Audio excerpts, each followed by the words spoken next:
Welcome to Neuroveil, a threshold into unmasked psychology and philosophy. What if the very part of yourself you try hardest to hide is the doorway to your true purpose? Carl Jung believed that each of us carries what he called the shadow. It is the collection of feelings, impulses, and traits that we push out of sight because they seem unacceptable. You might think of anger, jealousy, or selfishness, but the shadow also holds your hidden strengths and talents that never had permission to be expressed. Most people spend their lives running from this inner darkness. They polish the parts of themselves that win approval and lock away the rest. Yet the locked box never disappears. It leaks into daily life through sudden outbursts, irrational fears, broken relationships, or self-sabotage. Jung warned that unless we face the shadow, it quietly takes control of our lives while we pretend that fate is to blame. Here lies the paradox. The very traits you despise, the desires you bury, and the emotions you judge most harshly are also the keys to discovering why you are here. If you feel an intense reaction to someone else, it often reveals a piece of yourself waiting to be claimed. If you envy another's confidence or creativity, it may point toward the path you secretly long to walk. Your purpose is not found by escaping the shadow, but by learning from it. The shadow is not your enemy, it is your hidden teacher, and if you're willing to listen, it can show you the life you were meant to live. Stick with me. Let's explore deeper. Number 1. The shadow is not only the parts of you that society rejects, but also the very fuel that drives your secret ambitions, the things you want most but are too ashamed to admit. Think about this. From the time you were a child, you learned what was acceptable and what was not. Maybe you were told not to cry, not to be too loud, not to be too curious, not to show anger. Slowly you created a mask, the version of yourself that would be rewarded, the version that others would love. But what happened to the rest of you? Those unwanted feelings and impulses did not disappear. They were buried deep inside, and that hidden space is what Jung called the shadow. Now here is the surprising part. The shadow is not just about shame or weakness. It also contains the very desires and strengths that could shape your destiny. Imagine someone who grew up being told they were selfish for wanting more. As an adult, they might bury their ambition and settle for less. Yet deep down, that drive to achieve is still burning. Or think of a person who was scolded for being outspoken. They may learn to stay quiet, but within them is the voice of a leader that refuses to die. The shadow leaks into our lives through envy, resentment, and strong emotional reactions. If you cannot stand someone's confidence, it may be because you have silenced your own. If you envy another person's creativity, it might be your own unlived talent demanding attention. In this way, the shadow acts like a mirror. What you see in others, whether you admire it or hate it, is often a reflection of something hidden in yourself. This is why Jung believed the shadow is essential for discovering life's purpose. To live fully, you cannot only polish the parts of yourself that look good to others. You must reclaim the forgotten pieces, even if they scare you. What you resist most fiercely may contain the energy that pushes you toward your true path. Facing the shadow is uncomfortable, but it is also the beginning of freedom. Because when you stop rejecting yourself, you finally have the power to live a life that is truly your own. Number 2. What disgusts you in others is often a coded message from your unconscious pointing to something you refuse to own within yourself. Most people do not like to hear this. It is easier to believe that our strong reactions to others are justified and have nothing to do with us. But Jung insisted that the intensity of our disgust is rarely random. It is often a mirror, showing us the very qualities we have buried inside. Think about someone who cannot stand arrogance. The very sight of a proud or confident person makes them boil. On the surface, they may claim it is because arrogance is ugly, but beneath that anger could be something else. Maybe they were raised to always stay small, to never shine too brightly, to avoid drawing attention. So when they see someone stepping boldly into the spotlight, it triggers the very confidence they have suppressed. Their disgust is really a message. It says, "This is the part of you that wants to live, but you will not let it." Here is another example. A person might feel deep disgust at others who are lazy or unmotivated, but if you look closely, That same person may have a part of themselves that longs for rest, that longs to slow down, that longs to step off the treadmill of endless productivity. Their disgust is not only about others. It is a battle with their own neglected need for balance. The shadow often hides in these reactions. We project onto others what we cannot admit in ourselves, and instead of seeing these moments as opportunities for growth, we usually judge and condemn. Jung invites us to reverse this pattern. The next time you feel deep disgust or irritation, pause and ask what it might reveal about you. The answer will rarely be flattering, but it will always be useful. This is not about excusing bad behavior in others. It is about realizing that the strongest emotional charges we carry are invitations to look inward. What you refuse to own in yourself will haunt you through other people. But the moment you claim it, you stop being its prisoner.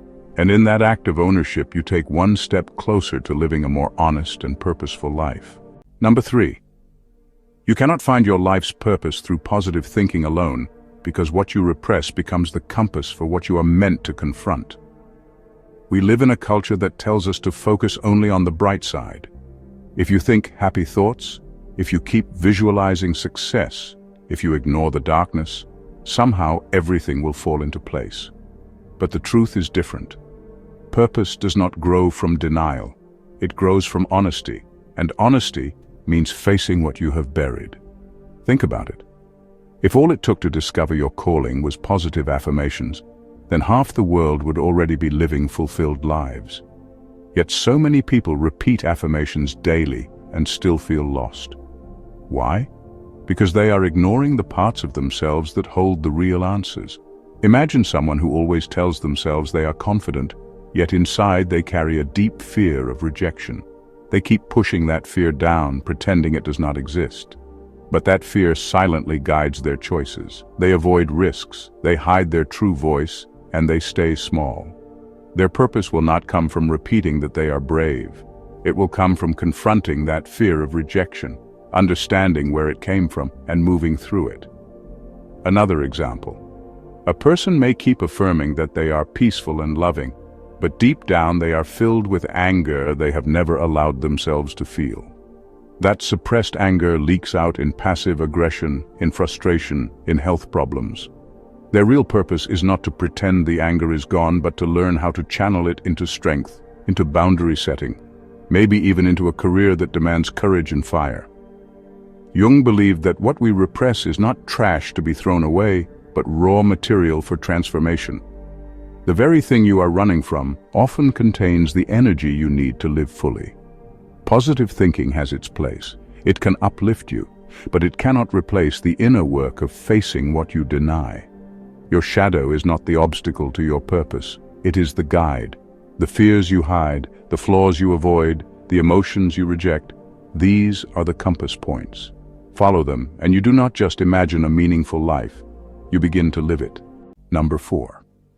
Every unresolved conflict inside you is not noise to silence, but raw data about your destiny. We often think of inner conflict as a flaw. We call it overthinking, self-sabotage, or weakness, and we do everything we can to drown it out. We distract ourselves with work, entertainment, or endless busyness. But what if those inner battles are not random chaos? What if they are signals pointing you toward what you are meant to face and ultimately what you are meant to become? Take, for example, someone who feels torn between the desire to live freely and the need for security. That tension does not mean they are broken. It means their life's purpose may involve learning how to balance risk and stability, or even teaching others how to find freedom without losing safety. The conflict is not the enemy. It is the blueprint. Or think about a person who feels both a deep urge to create and a crippling fear of failure. They spend years caught in that war, producing nothing. From the outside, it looks like wasted energy. But in truth, the very intensity of that struggle shows how important creation is to them. If it did not matter, there would be no fight. The conflict is not noise, it is the evidence of calling. Jung believed that inner contradictions are not accidents. They are the psyche's way of pulling you toward wholeness. Every time you feel stuck between two extremes, you are standing at the doorway of transformation. The task is not to silence one side, but to listen to both and allow them to shape a larger life. The danger is when you dismiss your conflicts as weaknesses. If you silence them, they return as anxiety, self-doubt, or sudden anger. But if you treat them as data, as coded messages, they reveal what you must confront to grow. Your destiny is not found by eliminating tension. It is found by entering it. The conflict inside you is the compass pointing to where the work must be done. And in that work, the purpose of your life begins to emerge. Number 5. If you ignore the shadow long enough, it will stop whispering and start sabotaging everything you build until you finally face it. At first, the shadow speaks softly. It appears as small irritations, little bursts of envy, a touch of fear when you try something new. Most people brush these whispers aside and tell themselves they are nothing. But the unconscious does not disappear just because you choose not to listen. It waits, and the longer you deny it, the louder it becomes. Think of someone who has always avoided their anger. They tell themselves they are calm and peaceful, that they are above conflict. For years it works, until one day the repressed anger explodes in a way that ruins relationships or even a career. The whisper became sabotage. Or imagine a person who secretly longs for independence but keeps forcing themselves to live according to everyone else's expectations. They smile, they play the role, they keep the peace. But underneath, the shadow keeps score. It leaks out as exhaustion, resentment, or sudden destructive choices. Eventually, they may blow up their life just to feel free. Not because freedom arrived, but because the shadow refused to be silenced. Jung warned that whatever we repress does not vanish. It acts underground, shaping our habits and decisions without our awareness. The shadow will quietly trip you, delay you, or drain you until you stop pretending it is not there. This is why facing the shadow is not optional. It is not something you can postpone forever. The shadow will find a way to demand attention. Either you meet it on your terms, with honesty and courage, or it will come crashing into your life in ways you least expect. The irony is that what looks like sabotage is often the shadow's attempt to wake you up. The broken relationship, the lost job, the sudden crisis may not be punishment but a message. A way of saying, you cannot build a true life while abandoning parts of yourself. When you finally face the shadow, the sabotage stops. Because the energy that once worked against you becomes the very force that carries you toward wholeness. Number 6. The shadow is not a mistake in your psyche, but an ancient design to push you toward wholeness through contradiction and struggle. Most of us treat the darker parts of ourselves as errors. We think our jealousy, anger, pride, or fear are flaws that should not exist. But Jung suggested something radical. The shadow is not an accident in human nature. It is built into us, a kind of inner mechanism designed to pull us toward growth. It forces us into tension and struggle so that we cannot stay asleep to who we really are. Think about how muscles grow. They only grow when they are torn and repaired through resistance. The psyche works in the same way. Without contradiction, there is no strength. If you only lived in comfort and positivity, you would never discover the depths of your character. It is the clash between light and dark inside you that makes you evolve. Take someone who is deeply compassionate, but also carries a hidden capacity for cruelty. That contradiction is not a mistake. It is an invitation to understand both extremes, so that compassion does not become weakness and strength does not become abuse. Wholeness comes from holding both without denying either. Or imagine a person who is outwardly confident but secretly insecure. The contradiction eats at them until they finally confront it. That struggle becomes the very thing that teaches them authenticity. Their wholeness is born not from perfection, but from integrating both the boldness and the doubt. The shadow is ancient, because it has been shaping human beings long before modern psychology. It is the part of the psyche that ensures you cannot live half a life. If you try to remain only in the light, the shadow drags you back to your neglected depths. Your contradictions are not proof that you are broken. They are the raw material of transformation. Every time you wrestle with inner conflict, you are being prepared for a larger life. The shadow's role is not to destroy you, but to break the illusion that you can be whole by ignoring what is inconvenient. Through struggle, it forces you to become more than the mask you wear. Number 7. The talents and callings you admire in others are often fragments of your shadow longing to be lived out. We tend to believe that admiration is harmless, even noble. When we look at someone's skill, creativity, or courage, we clap for them and think that is the end of it. But admiration often hides a secret. It is not only about them, it is also about you. Jung believed that what fascinates you in others often reflects something inside yourself that has not yet been given life. Think about the times you have been moved by watching someone perform, speak with confidence, or build something extraordinary. Your heart beats faster, you feel inspired, sometimes even envious. Why such a strong reaction? It is because a part of you recognizes itself in what you're witnessing. You are not just admiring them, you are being reminded of what you could be. For example, imagine someone who cannot take their eyes off artists or musicians. They tell themselves they simply appreciate beauty. But deep down, there may be an unlived calling to create, to express, to bring their own vision into the world. Or consider a person who admires leaders who speak with boldness. They may convince themselves they are just impressed. Yet behind that admiration may be a voice that has been silenced, a voice longing to step into its own authority. Admiration is rarely passive. It is a mirror. It points to the pieces of yourself that remain hidden in the shadow.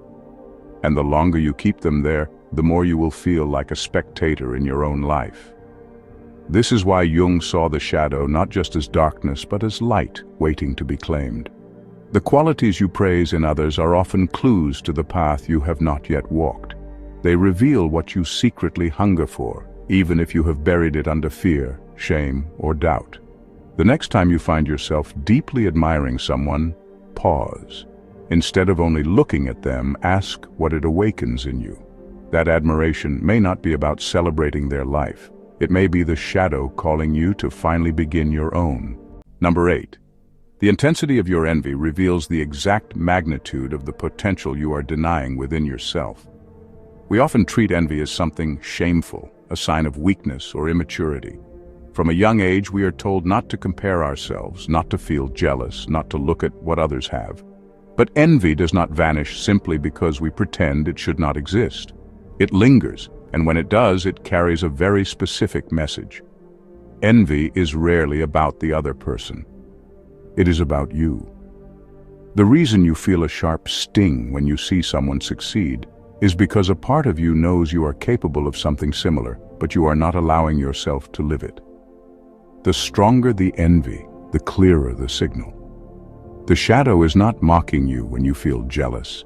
It is pointing at your potential and saying, "Look here, this is what you are refusing to claim."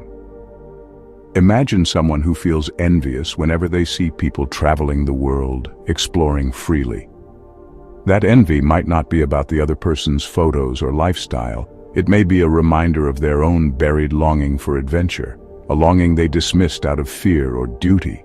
Or think about a person who feels jealous of confident speakers. Every time they watch someone own the stage, they feel small and bitter. That envy is not proof that they are incapable. It is proof that they too have a voice meant to be heard, but are too afraid to release it.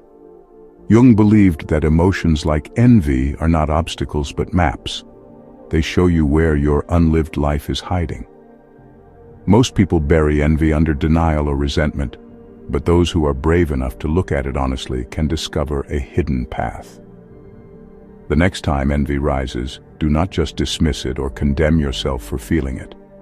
Ask what part of your potential it is pointing toward. The more it burns, the more it matters. Envy is not simply a flaw, it is a compass. And if you learn to follow it, it can lead you straight into the life you were meant to claim. Number 9. Without confrontation with your shadow, your life's purpose will always remain shallow, because purpose requires integration, not suppression. Many people chase purpose the way others chase wealth or status. They read books, watch videos, and set goals, but still feel empty inside. The reason is simple. Purpose cannot be built on half a self.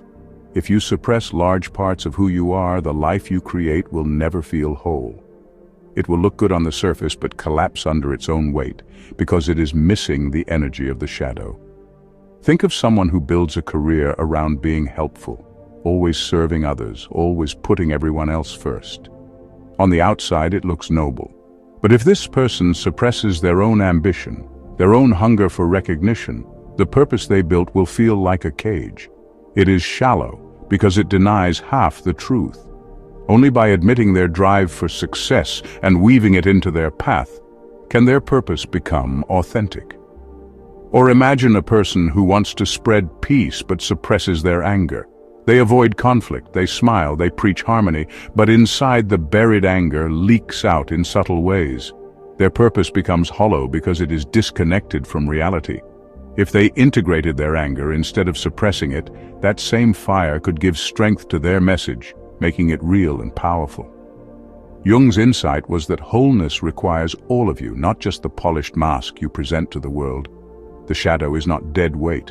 It holds the very qualities that make your purpose strong and alive. Suppression creates fragility. Integration creates depth. When you confront the shadow, you discover that your flaws are not barriers but resources. Your envy points to your potential. Your anger can fuel your courage. Your fear can guide your wisdom. Without these energies, purpose remains shallow, like a house built only on decoration with no foundation. Confronting the shadow is not easy. It demands honesty and humility, but when you do it, your purpose stops being a performance for others and becomes the natural expression of your whole being. That is the difference between living a life that looks meaningful and living a life that truly is. Number 10. The shadow is not only darkness, but the suppressed light that terrifies you, because living it would demand dismantling your current identity. When people hear the word shadow, they usually think of negative traits: anger, jealousy, fear, cruelty. But Jung argued that the shadow also hides our light, the parts of us that are powerful and radiant but too frightening to live out. This is not the darkness of failure, it is the brightness of possibility, the kind of light that, if embraced, would force you to let go of the smaller version of yourself you have clung to for years. Imagine someone who secretly feels a strong gift for leadership, but was raised to always stay quiet and obedient. Their leadership potential gets buried, not because it is evil, but because living it would challenge their entire identity as a good, compliant person. The shadow here is not darkness. It is brilliance that feels dangerous. Or think about someone who knows deep down they have artistic talent, but they bury it under practicality. To unleash it would mean risking judgment, disappointing others, or stepping into uncertainty. So they keep the light hidden, pretending it does not exist, but the cost of that denial is a life lived smaller than it could be. The terrifying thing about light is that it changes everything it touches. If you accept your greatness, you cannot keep playing the same role. Your friendships may shift, your career may collapse. The story you told yourself about who you are might dissolve, and that is why many people find it easier to live in the comfort of their shadowed light than to expose it fully. Jung insisted that real wholeness comes not just from integrating your flaws, but also from reclaiming your hidden brilliance. The question is not only, what darkness am I hiding, but also, what power am I afraid to own? The shadow is not simply your cage, it is also your key, and sometimes what you fear most is not your weakness, but the weight of your own potential. Number 11. Your greatest potential lies behind your most humiliating flaws, because what you avoid most fiercely contains the very energy you need to grow. Most people spend their lives trying to hide their flaws. We polish ourselves for the world, hoping no one will notice the parts we are ashamed of. We avoid situations that might expose us, we laugh at our weaknesses to mask the pain, or we bury them under layers of achievement. But Jung believed that what humiliates us most is not just a defect. It is often the doorway to our deepest growth. Think of someone who constantly struggles with insecurity. They shrink in social situations, avoid speaking up, and feel ashamed of their own voice. On the surface, this looks like a flaw. But hidden within that insecurity is a powerful calling. If they learned to confront it, their struggle with silence could turn into a capacity for authentic expression, even leadership.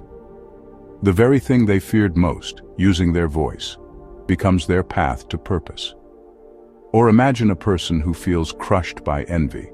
They are ashamed of it and try to deny it. Yet that envy could be the shadow pointing them to their unrealized talents. The thing they envy is often the exact thing they are capable of, but too afraid to embrace. What begins as humiliation becomes fuel for transformation. The reason flaws hold such power is because they carry raw, unrefined energy.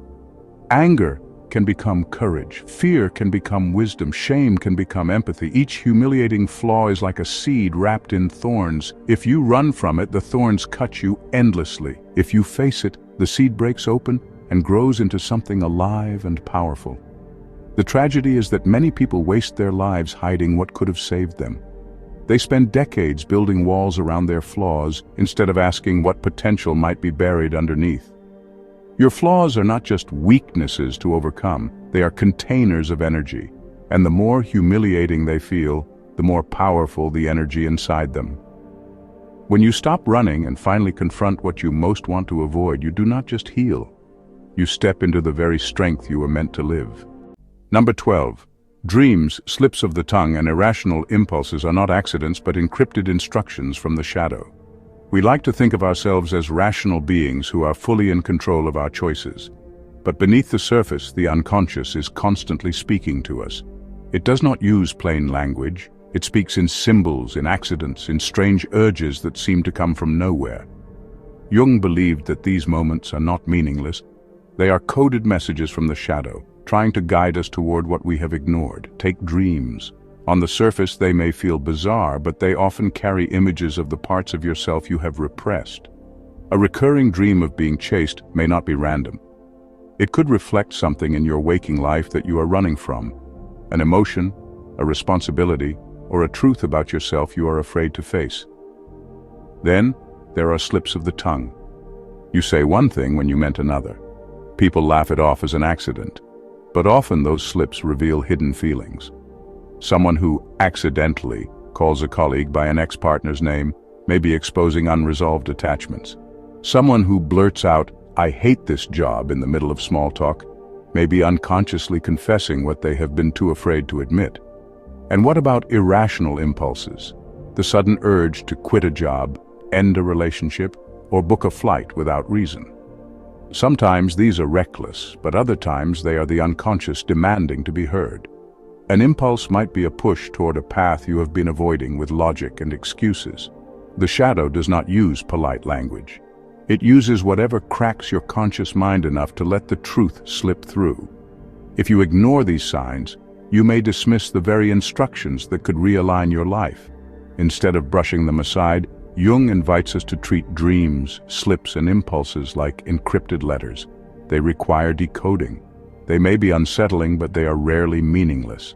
Each message is the shadow pointing to what you need to confront, reclaim, or release.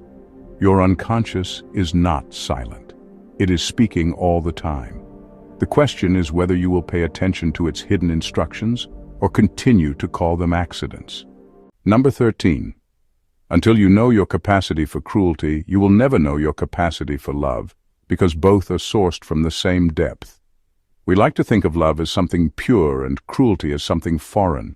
We imagine that good people only feel kindness, and bad people are the ones capable of harm. But Jung argued that this is a dangerous illusion. The human heart is not divided into two separate boxes. Love and cruelty come from the same well. The deeper you dig into one, the more you must face the other. Think about a parent. Their love for their child is immense, but that love also carries the potential for cruelty. In moments of fear or frustration, the same parent can wound with harsh words or rigid control. The capacity for cruelty does not erase the love, it reveals its intensity. The greater the bond, the greater the power to hurt. Or take relationships. Many people claim they want deep love, but they shy away from facing their darker impulses, jealousy, possessiveness, anger. Yet if you deny these shadows, your love will remain shallow. You will only be able to love safely, politely, never fully. True intimacy requires recognizing the shadow within you that could harm the very person you adore. Only when you own that truth can your love become both honest and strong. The same is true for compassion. You cannot feel genuine compassion for others until you acknowledge the parts of yourself capable of judgment, bitterness, and even cruelty. Otherwise, your kindness becomes fragile, easily shattered when tested. By confronting your shadow, you build a compassion that is unshakable because it is grounded in the full spectrum of your humanity. This is the paradox. To love deeply, you must face the darkness within you that could destroy love. Pretending you are incapable of cruelty does not make you pure. It makes you blind. But once you recognize that both cruelty and love live within the same depths of your being, you are no longer a prisoner of either. You become capable of choosing love consciously, not as denial, but as truth. Number 14. The life you are meant to live is often the exact opposite of the one you created to look acceptable in the eyes of others. From childhood, we learn to perform. We sense quickly what earns us love, approval, and safety, and we adjust ourselves to fit those expectations. Maybe we were praised for being obedient, so we learned to hide our independence. Maybe we were admired for being smart, so we learned to bury our doubts. Over time, the performance becomes the identity. We forget that it was never truly ours. The problem is that the mask you wear to be acceptable often hides the life you are actually meant to live. The real calling is buried under layers of roles and obligations, and the tragic irony is that the more convincing the mask, the harder it becomes to recognize the shadow underneath. Imagine someone who grew up in a family that valued stability above all. They chose a safe career, a predictable routine, and they are admired for being reliable. Yet deep inside burns a restless desire for adventure and risk. The life they are meant to live, full of creativity and exploration, stands in direct opposition to the one they built to look respectable. Or think of someone who has always been the entertainer in their social group, admired for their humor and charm. Behind the performance may live a quiet, thoughtful soul, longing for solitude and depth. But because they are trapped in the role of being the fun one, they abandon the life that would bring them true fulfillment. Jung's insight was that the shadow does not just hold our shame, it also holds the unlived life we sacrificed in order to belong. The path to purpose often requires tearing down the acceptable version of yourself so that the authentic self can finally breathe. This is not easy, because dismantling the mask can feel like death. Friends may not understand. Family may resist. You yourself may feel lost without the role you have always played. But what waits on the other side is not emptiness. It is the life you were meant to live all along. To face the shadow is to admit that the version of you that looks good to others may not be the version that can save you. In final words, what if the very darkness you fear is not here to destroy you but to complete you? Carl Jung believed that the shadow is not an enemy to conquer but a teacher to engage. The parts of yourself you repress, your anger, envy, insecurity, and even your hidden talents, are not random flaws. They are fragments of the self waiting for recognition. When ignored, they twist into sabotage. When faced, they become the raw material for transformation. We often assume that purpose is found by chasing the light, by focusing only on positivity, ambition, or achievements. But the truth is far more demanding. The life you are meant to live will not emerge from suppressing conflict or pretending your darker impulses do not exist. It emerges from engaging them directly. Your shadow is a map. Each unresolved conflict, each irrational fear, each intense reaction to others is a clue pointing you toward the deeper work of becoming whole. To live with purpose is not to deny the shadow, but to integrate it. It means admitting that your flaws hold your potential. Your envy points to your hidden callings, and your capacity for cruelty is inseparable from your capacity for love. This is not comfortable work. It requires honesty, courage, and the willingness to dismantle the mask you built to be acceptable.